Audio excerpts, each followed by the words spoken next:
এক যুবক ছিল, পাপ ছিল তার সঙ্গী, চুরি করেছে, মিথ্যা বলেছে, জিনা করেছে। তবুও এক রাতে একা বসে সে আকাশের দিকে তাকিয়ে বলল, হে আল্লাহ, তুমি কি আমাকে ক্ষমা করবে?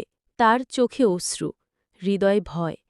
সে সিজদায় পড়ে কাঁদে, কাঁদতেই থাকে। হয়তো কেউ তাকে বলত, তোর জন্য জান্নাত না, জাহান্নামই আছে।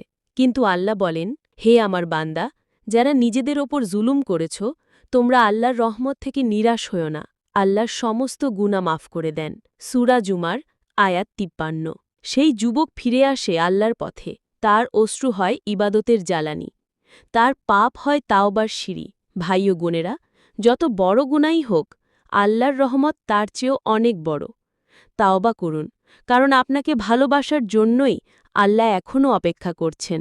এরকম আরও মজার মজার ইসলামিক ভিডিও দেখতে চ্যানেলটিকে সাবস্ক্রাইব করে রাখুন।